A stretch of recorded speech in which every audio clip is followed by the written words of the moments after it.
अश्वमेघ यज्ञ किया जाता है।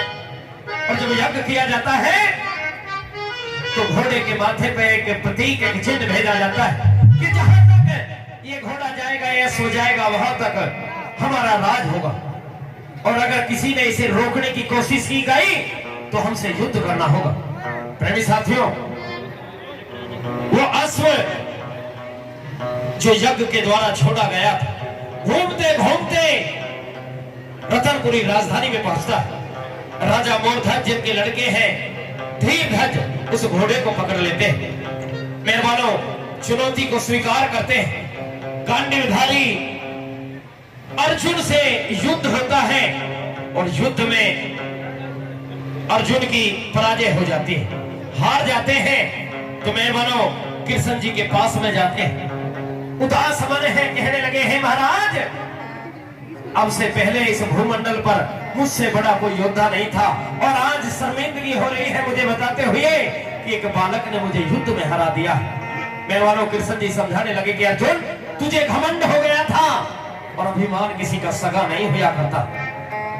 कहने लगा, हे महाराज, मुझसे बड़ा योद्धा नहीं और मुझसे बड़ा भक्त भी आपका कोई नहीं। तो कृष्ण जी महाराज मुस्कुराने लगे, हंसने लगे, रे अर्जुन, तेरे इस घमंड ने ही तो तुझे हराया है। तू कहता है तुझसे बड़ा योद्धा नहीं, तो देख एक बच्चे ने तुझे हरा दिया। और तू कहता है कि तुझसे बड़ा कोई भक्त नहीं, तो चल तुझे भगत भी आज दिखाता हूँ। वो ले लेते हैं साथ में और पहुंच जाते हैं राजा मोरध्वज के द्वार पर। जाकर के अलग जगाते हैं। राजा मोरध्वज बड़ा आदर और सत्कार करते हैं, वचन भरा लेते हैं। मेहरबानों 3 वचन भर लेते हैं राजा मोरध्वज और तीनों वचनों में क्या मांगते हैं कि हमारा जो ये शेर है ये कुछ और नहीं, ये इंसान का मांस खाता है, तेरे पुत्र का मांस चाहिए। वचन भरा लेते हैं, शर्त बता देते हैं। तो हाथ जोड़ के राजा मोरध्वज खड़े हो जाते हैं, हे महाराज, मैं वचनहार भी नहीं होना चाहता, लेकिन आप मुझ पर रहम खाइए। मेरा इकलौता पुत्र है, बड़े नाज बालों से इसे पाला है, कैसे कैसे इसे प्राप्त किया है, बड़े यज्ञ हवन तप जाप किए जब ये पैदा हुआ था। और हाँ, अगर आपने मुझे वचनों में बांध लिया है तो इस पर मेरा अकेले का अधिकार नहीं। मैं अपनी रानी विद्याधरणी से सलाह लेना चाहता हूँ। पहुंच जाते हैं रानी विद्याधरणी के पास में और किस तरह से दोनों राजा और रानी के सवाल जवाब हो रहे हैं। आइए, क्या राजा मोरध्वज कह रहे हैं और क्या रानी विद्याधरणी रानी के माध्यम से इस रानी में मेरा साथ देंगे। मैडम संध्या चौधरी।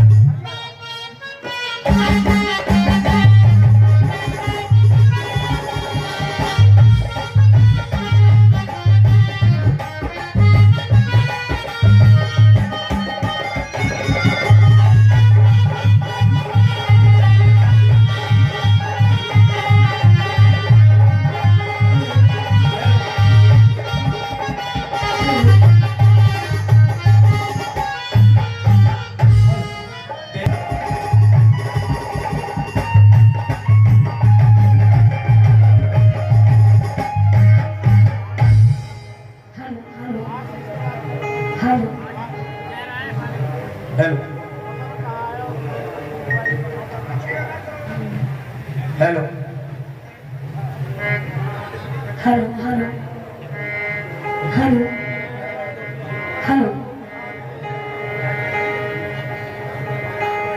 आइए महाराज, ये वक्त, ये समय आपका दरबारों में रहने का है, लेकिन इस वक्त आप महलों में, आपके चेहरे पर उदासी भी है। महाराज, महलों में और उदासी का कारण क्या है? हे महारानी, हाँ, हे विद्याधरणी, उदास हूं मैं। मेरी जुबान लड़खड़ा रही है, मेरे होंठ कपकपा रहे हैं। मैं तुझसे बातें करूं, कैसे करूं, कैसे उस बात को बताऊं जो मेरे हृदय में खटक रही है। महाराज, अगर आपके दिल में ऐसी कोई बात है जिस बात को लेकर आप इतने झिझकिनाने लगे हो कि आज विद्याधरणी को बताने में ये सोच रहे हैं, संकोच कर रहे हैं कि बताऊं या ना बताऊं। मुझे घबराहट हो रही है महारानी। आज हमारे दरबार में 2 साधु आए हुए हैं। हाँ, और वो ऐसे साधु हैं कि उन्होंने मुझे वचनों में बांध लिया। 3 वचन मुझसे ले लिए हैं और वचन लेने के बाद में जो शर्तें रखी हैं वो मैं कैसे बता सकता हूं। मेरी बात को सुनिए। बताइए महाराज। सुनिए।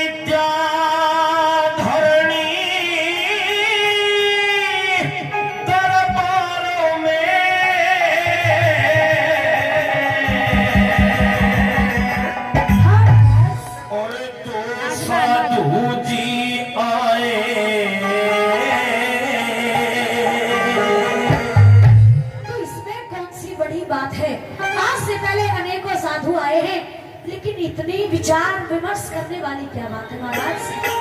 अब से पहले बहुत साधु आए हैं और इस राजा मोरध्वज ने बहुत बड़े बड़े दान भी किए हैं, लेकिन आज जो साधु आए हैं उन्होंने कुछ अलग ही मांगा है। सुनिए महाराज। कहिए। अरे दान दक्षिणा दे संतों ने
से कहा गया तो साधु हैं, भगवा धारण किए हुए हैं, एक साथ में शेर लिए हुए हैं और शेर के लिए उन्होंने जो मांगा है मैं कैसे बता सकता हूँ तुम्हें। लेकिन महाराज दो साधु हैं, भगवा बाणे में आए हैं, लेकिन ये कैसे 3 वचन मांग रहे हैं कि हमारे महलों के दीप आप बुझाने की बात कर रहे हो। सीधे सीधे शब्दों में समझाइए महाराज, कहना क्या चाहते हैं? सुनिए मेरी बात को।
महारानी, इसीलिए तो संकोच कर रहा था तुम्हें बताने के लिए कि 3 वचनों में मुझे बांध लिया है।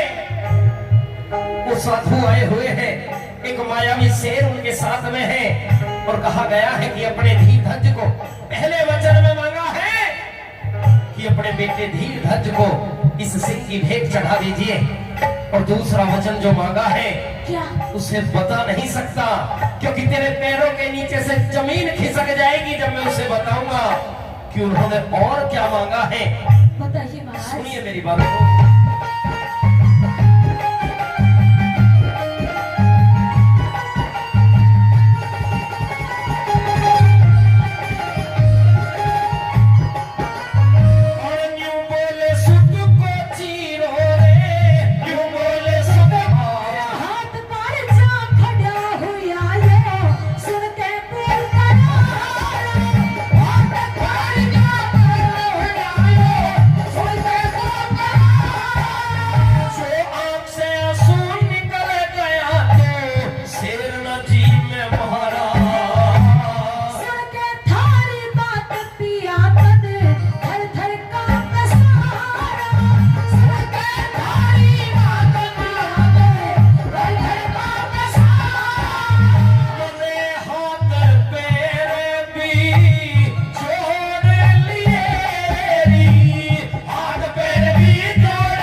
मेरी कुछ समझ में नहीं आ रहा रानी, मेरी कुछ समझ में नहीं आ रहा ये क्या हो गया।